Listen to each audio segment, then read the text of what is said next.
नमस्कार, मैं हूं अफसर कमाल और आपने देखना शुरू कर दिया है न्यूज़ टाइम्स। देखिए, इस वक्त हम वैशाली लोकसभा क्षेत्र में हैं और हमारे साथ आज बात करने के लिए, एक्सक्लूसिव बात करने के लिए मौजूद हैं इंडिया गठबंधन यानी आरजेडी के टिकट पे लोकसभा के उम्मीदवार मुन्ना शुक्ला इस वक्त हमारे साथ एक्सक्लूसिव बात करेंगे और इनसे हम सीधा सवाल करेंगे और जानने की कोशिश करेंगे कि इस बार वैशाली लोकसभा क्षेत्र में क्या है रणनीति और क्या है प्लानिंग। न्यूज़ टाइम्स में आपका स्वागत है सर। जी बताइए, बहुत बहुत धन्यवाद। सर, इस बार कहा जा रहा है कि वैशाली लोकसभा क्षेत्र में काफ़ी कंटेस्ट और कांटे का मुकाबला होने वाला है। इसको किस रूप से लगा हुआ है भाई? कहीं कांटा उटा नहीं।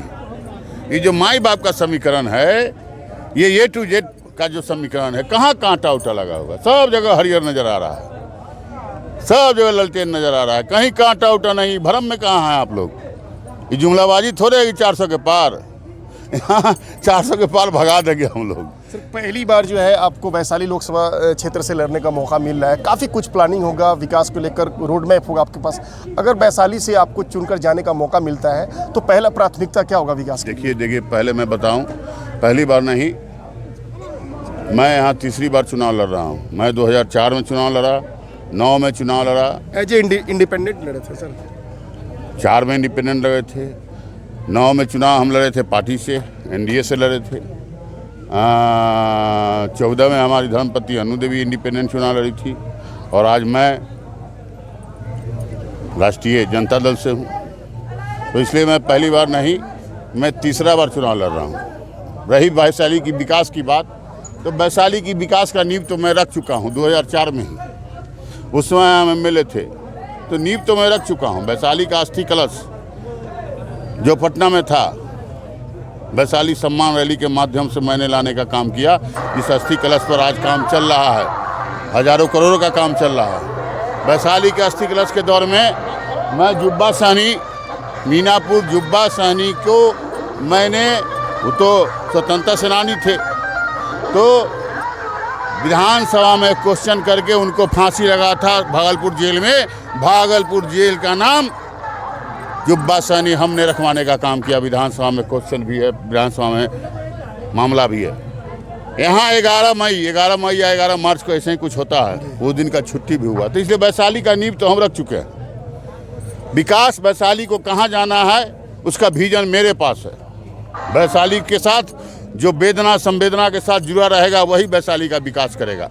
अभी आपने यहाँ सुना, हमारे बुजुर्ग चाचा 80 वर्ष उम्र, कितना हो बोलो, 60 90 हो गए।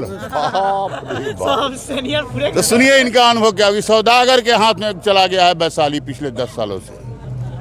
उस सौदागर से छीन के लाना है, इसलिए, और छीनने वाला है जो कॉम्बिनेशन है, जो वोट का हम लोग का बड़ा सा माई बाप का जो समीकरण है, वो सफिशिएंट है। सर, आपसे बात करने से पहले कुछ आम वोटर से मैंने ओपिनियन लिया। तुम लोगों का कहना था कि बहुत सारे लोग इससे पहले आए, मुंगेरी लाल का सपना दिखाए और चले गए, लेकिन जो वादे किए वो पूरे नहीं किए। आपसे लोगों को बहुत जरूर मौका मिलेगा, हम जरूर वादा पूरा करेंगे। ना हम मुंगेरी लाल का सपना दिखाने आए हैं, हम मुंगेरी लाल का सपना नहीं दिखाने आए। हमें मौका मिलेगा, हम करके दिखाए हैं। उससे पहले मैं जो बताया वो करके दिखाया, इसलिए हमको दिखाइए। वैशाली में रघुवंश बाबू के बाद अगर कोई काम नजर आ रहा है तो बताइए। हम तो घूम रहे हैं, गली गली गांव गांव सब जगह घूम रहे हैं, हमको तो नजर नहीं आ रहा है। आप तो न्यूज़ वाले हैं, आप ही बताइए।